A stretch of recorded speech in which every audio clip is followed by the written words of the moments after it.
नमस्कार दोस्तों, Praveen classes YouTube channel में आप सभी का एक बार फिर से बहुत बहुत स्वागत है। दोस्तों, आज की एक और वीडियो हम लेकर आ गए हैं रेलवे ग्रुप डी 2025 परीक्षा के लिए अति महत्वपूर्ण सामान्य ज्ञान व सामान्य विज्ञान के प्रश्नों का। जी हाँ दोस्तों, सभी प्रश्न बहुत ही महत्वपूर्ण होने वाले हैं आगामी रेलवे ग्रुप डी के एग्जाम के पॉइंट ऑफ व्यू से। तो दोस्तों, आप सभी से एक रिक्वेस्ट करूंगा कि इस वीडियो को आप लोग अंत तक जरूर देखें, सभी प्रश्नों को अच्छे से समझें और याद करें। दोस्तों, एक एक प्रश्न बहुत ही महत्वपूर्ण है, तो चलिए वीडियो को शुरू करते हैं। पहला प्रश्न है, विश्व का सबसे बड़ा महाकाव्य कौन सा है? दोस्तों, बतानी है कि विश्व का सबसे बड़ा महाकाव्य कौन सा है। तो आप लोग याद रखेंगे ऑप्शन सी, महाभारत। जी हाँ दोस्तों, ऑप्शन सी क्या होगा? हमारा बिल्कुल सही उत्तर होगा, महाभारत है दोस्तों विश्व का सबसे बड़ा महाकाव्य। और आप सभी को दोस्तों बता दें कि महाभारत वेद व्यास द्वारा रचित है, ये भी आप लोग याद रखेंगे। महाभारत के रचयिता कौन है? तो आप लोग याद रखेंगे महर्षि वेद व्यास, जो विश्व का सबसे बड़ा महाकाव्य है। ऑप्शन सी हमारा क्या होगा? बिल्कुल सही उत्तर होगा। चलिए अब अगला प्रश्न देखते हैं। अगला प्रश्न है, हैंगिंग गार्डन कहाँ स्थित है? दोस्तों, बतानी है कि हैंगिंग गार्डन कहाँ स्थित है। तो आप लोग याद रखेंगे ऑप्शन बी, मुंबई में। जी हाँ दोस्तों, हैंगिंग गार्डन कहाँ स्थित है? तो आप लोग याद रखेंगे ऑप्शन बी, मुंबई में स्थित है। चलिए अगला प्रश्न देखते हैं। अगला प्रश्न है, भगवान बुद्ध को ज्ञान की प्राप्ति कहाँ हुई थी? दोस्तों, बतानी है कि भगवान बुद्ध को ज्ञान की प्राप्ति कहाँ हुई थी। तो आप लोग याद रखेंगे ऑप्शन बी, बोधगया में। जी हाँ दोस्तों, बिहार के बोधगया में भगवान बुद्ध को ज्ञान की प्राप्ति हुई थी। ऑप्शन बी हमारा क्या होगा? बोधगया सही उत्तर होगा। चलिए अब अगला प्रश्न देखते हैं। अगला प्रश्न है, बिहू किस राज्य का लोक त्योहार है? दोस्तों, बतानी है कि बिहू किस राज्य का एक लोक त्योहार है, प्रसिद्ध लोक त्योहार है। तो आप लोग याद रखेंगे ऑप्शन डी, असम राज्य का एक लोक त्योहार है। ऑप्शन डी हमारा क्या होगा? बिल्कुल राइट आंसर होगा, सही उत्तर होगा। बिहू असम राज्य का एक लोक त्योहार है। चलिए अब अगला प्रश्न देखते हैं। अगला प्रश्न है, वेदों की कुल संख्या कितनी है? दोस्तों, बतानी है कि वेद कुल कितनी है। तो आप लोग याद रखेंगे ऑप्शन ए, 4। जी हाँ दोस्तों, वेदों की कुल संख्या कितनी है? तो आप लोग याद रखेंगे कुल 4 वेद हैं। दोस्तों, आप सभी को दोस्तों बता दें कि सबसे पुराना वेद है ऋग्वेद। ये भी आप लोग याद रखेंगे कि वेदों की कुल संख्या कितनी है? 4 हैं। चलिए दोस्तों, आप लोगों को चारों वेद का नाम बता देते हैं। देखिए, ऋग्वेद, अथर्ववेद, सामवेद और यजुर्वेद। और दोस्तों, इसमें सबसे पुराना जो वेद है वो है ऋग्वेद, आप लोग याद रखेंगे। तो वेदों की कुल संख्या कितनी है? तो आप लोग याद रखेंगे ऑप्शन ए, 4 है। चलिए अब अगला प्रश्न देखते हैं। अगला प्रश्न है, ओटीपी से क्या अभिप्राय है? दोस्तों, बतानी है कि ओटीपी का फुल फॉर्म क्या होता है, ओटीपी से क्या क्या अभिप्राय है। तो आप लोग याद रखेंगे option B, one time password. जी हाँ दोस्तों, ओटीपी का मतलब क्या होता है? तो आप लोग याद रखेंगे ऑप्शन भी हमारा राइट आंसर होगा, वन टाइम पासवर्ड, जो दोस्तों आए दिन हम लोग इसका यूज करते हैं। तो ऑप्शन भी हमारा क्या होगा? बिल्कुल राइट आंसर होगा, ओटीपी। चलिए अब अगला प्रश्न देखते हैं। अगला प्रश्न है, भारत का केंद्रीय बैंक कौन सा है? दोस्तों, बतानी है कि भारत का केंद्रीय बैंक, सेंट्रल बैंक कौन सा है। तो आप लोग याद रखेंगे ऑप्शन सी, आरबीआई। जी हाँ दोस्तों, भारत का केंद्रीय बैंक कौन सा है? तो आप लोग याद रखेंगे ऑप्शन सी, आरबीआई, यानी कि रिजर्व बैंक ऑफ इंडिया या भारतीय रिजर्व बैंक। क्या कहा जाता है?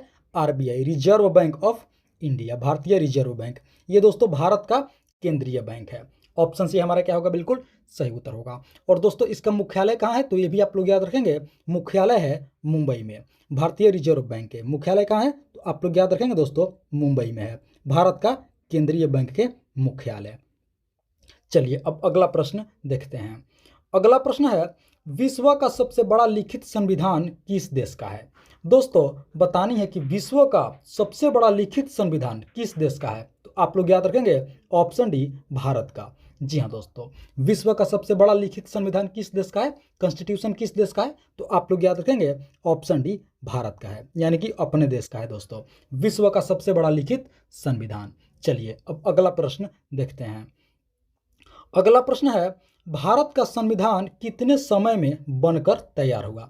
देखिए दोस्तों, जैसा कि हमने अभी पढ़ा कि विश्व का सबसे बड़ा लिखित संविधान हमारे देश का है, यानी कि भारत का है। तो अब बतानिए दोस्तों कि हमारे देश का संविधान यानी कि भारत का संविधान कितने समय में बनकर तैयार हुआ? तो आप लोग इसका सही उत्तर याद रखेंगे, 2 साल 11 महीना और 18 दिन, यानी कि ऑप्शन है हमारा क्या होगा? बिल्कुल सही उत्तर होगा। 2 साल 11 महीना और 18 दिन में दोस्तों बन करके तैयार हो गया हमारा संविधान। तो आप लोग याद रखेंगे, ऑप्शन है हमारा बिल्कुल सही उत्तर होगा, 2 साल 11 महीना और 18 दिन। चलिए अब अगला प्रश्न देखते हैं। अगला प्रश्न है, आर्य समाज की स्थापना किसने की थी? दोस्तों बतानी है कि आर्य समाज की स्थापना किसने की थी? तो आप लोग याद रखेंगे, आर्य समाज की स्थापना स्वामी दयानंद सरस्वती ने की थी। ऑप्शन भी हमारा क्या होगा? बिल्कुल सही उत्तर होगा। आर्य समाज की स्थापना किसने की थी? तो आप लोग याद रखेंगे, स्वामी दयानंद सरस्वती। चलिए अब अगला प्रश्न देखते हैं। अगला प्रश्न है, रॉलेट एक्ट कब पारित हुआ था? दोस्तों बताने हैं कि रॉलेट एक्ट कब पारित हुआ था, कब लागू हुआ था? तो आप लोग याद रखेंगे, ऑप्शन सी 1919 ईस्वी में। जी हाँ दोस्तों, रॉलेट एक्ट कब पारित हुआ था, कब लागू हुआ था? तो आप लोग याद रखेंगे, ऑप्शन सी 1919 ईस्वी में रॉलेट एक्ट पारित हुआ था। चलिए अब अगला प्रश्न देखते हैं।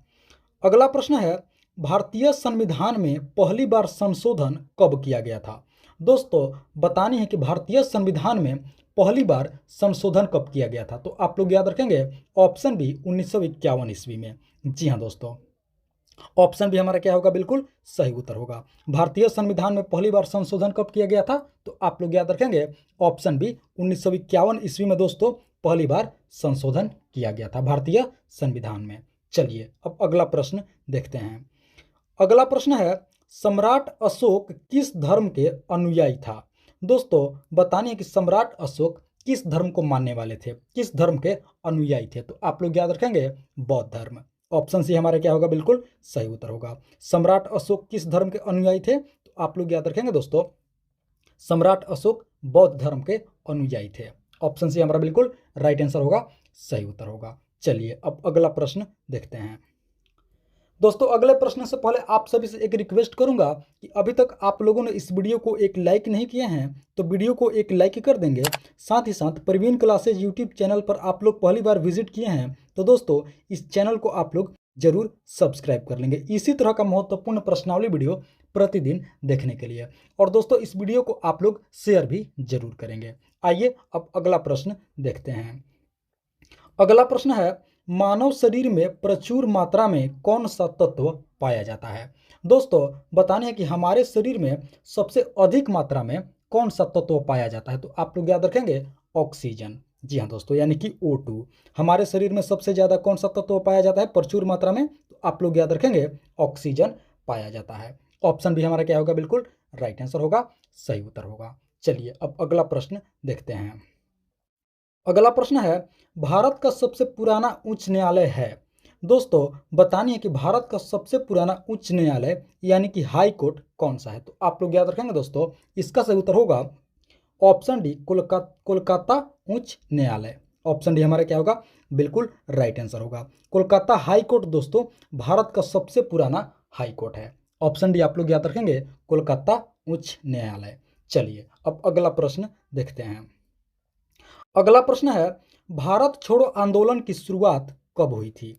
दोस्तों बतानी है कि भारत छोड़ो आंदोलन की शुरुआत कब हुई थी? तो आप लोग याद रखेंगे, 8 अगस्त 1942 ईस्वी को। जी हाँ दोस्तों, ऑप्शन भी हमारा क्या होगा?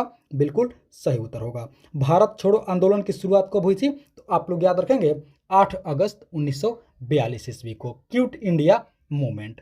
ऑप्शन भी हमारा क्या होगा? बिल्कुल राइट आंसर होगा, सही उत्तर होगा, क्विट इंडिया मूवमेंट। चलिए अब अगला प्रश्न देखते हैं।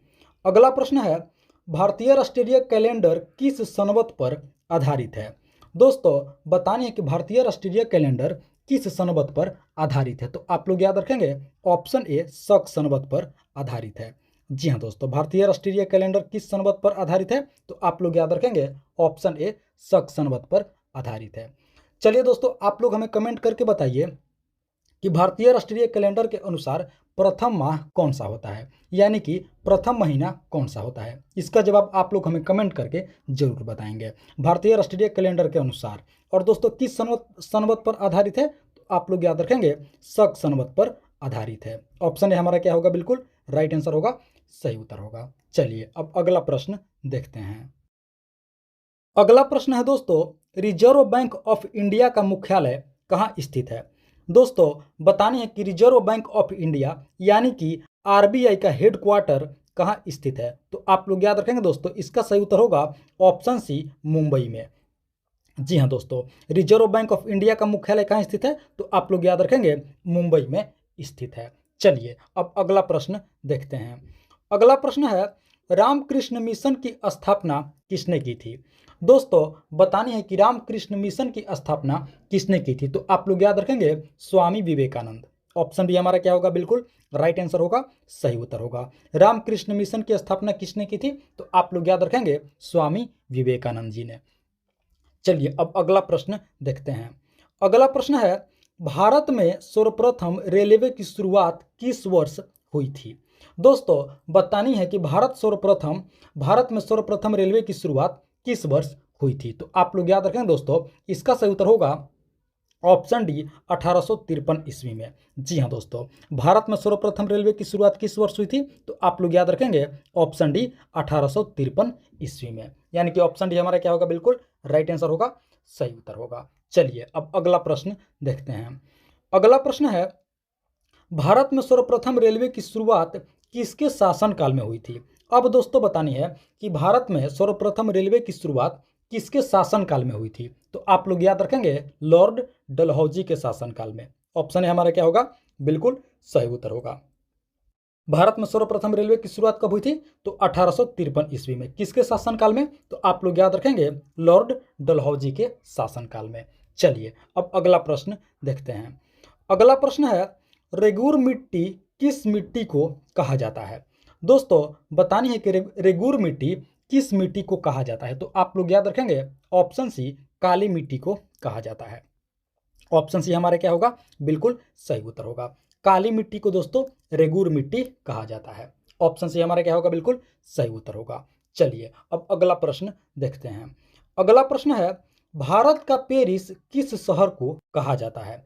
दोस्तों बतानी है कि भारत का पेरिस किस शहर को कहा जाता है, तो आप लोग याद रखेंगे ऑप्शन ए, जयपुर। जी हाँ दोस्तों, भारत का पेरिस किस शहर को कहा जाता है, तो आप लोग याद रखेंगे राजस्थान के राजधानी जयपुर को कहा जाता है। और दोस्तों जयपुर को पिंक सिटी भी कहा जाता है, ये भी आप लोग याद रखेंगे। और भारत का पेरिस भी कहा जाता है जयपुर को। चलिए अब अगला प्रश्न देखते हैं। अगला प्रश्न है, रेगूर मिट्टी का विस्तार भारत के किस राज्य में सर्वाधिक है। दोस्तों बतानी है कि रेगूर मिट्टी का विस्तार भारत के किस राज्य में सर्वाधिक है, तो आप लोग याद रखेंगे महाराष्ट्र में। ऑप्शन भी हमारा क्या होगा, बिल्कुल राइट आंसर होगा, सही उत्तर होगा। रेगूर मिट्टी का विस्तार भारत के किस राज्य में सबसे अधिक है, तो आप लोग याद रखेंगे महाराष्ट्र राज्य में दोस्तों सबसे अधिक है रेगूर मिट्टी, यानी कि काली मिट्टी किस राज्य में सबसे अधिक है, तो आप लोग याद रखेंगे ऑप्शन बी, महाराष्ट्र। चलिए अब अगला प्रश्न देखते हैं। अगला प्रश्न है, रणथंभौर राष्ट्रीय उद्यान किस राज्य में स्थित है। दोस्तों बतानी है कि रणथंभौर राष्ट्रीय उद्यान किस राज्य में स्थित है, तो आप लोग याद रखेंगे ऑप्शन डी, राजस्थान में स्थित है। जी हाँ दोस्तों, रणथंभौर राष्ट्रीय उद्यान किस राज्य में स्थित है, तो आप लोग याद रखेंगे ऑप्शन डी, राजस्थान में स्थित है। इसका सही उत्तर क्या होगा, ऑप्शन डी, राजस्थान। तो दोस्तों ये थी हमारी आज की रेलवे ग्रुप डी 2025 परीक्षा के लिए अति महत्वपूर्ण सामान्य ज्ञान व सामान्य विज्ञान के प्रश्नावली वीडियो। आशा करते हैं इस वीडियो को आप लोग अंत तक जरूर देखे होंगे, सभी प्रश्नों को अच्छे से समझे होंगे और याद भी कर लिए होंगे दोस्तों। तो आप सभी से एक बार फिर से रिक्वेस्ट करूंगा कि अभी तक आप लोगों ने इस वीडियो को एक लाइक नहीं किए हैं तो वीडियो को एक लाइक कर देंगे। साथ ही साथ प्रवीण क्लासेज यूट्यूब चैनल पर आप लोग पहली बार विजिट किए हैं तो दोस्तों प्रवीण क्लासेज यूट्यूब चैनल को आप लोग जरूर सब्सक्राइब कर लेंगे इसी तरह का महत्वपूर्ण प्रश्नावली वीडियो प्रतिदिन देखने के लिए। तो दोस्तों इस वीडियो में फिलहाल इतना ही, मिलते हैं एक और वीडियो में, तब तक के लिए आप सभी का बहुत बहुत धन्यवाद। जय हिंद दोस्तों।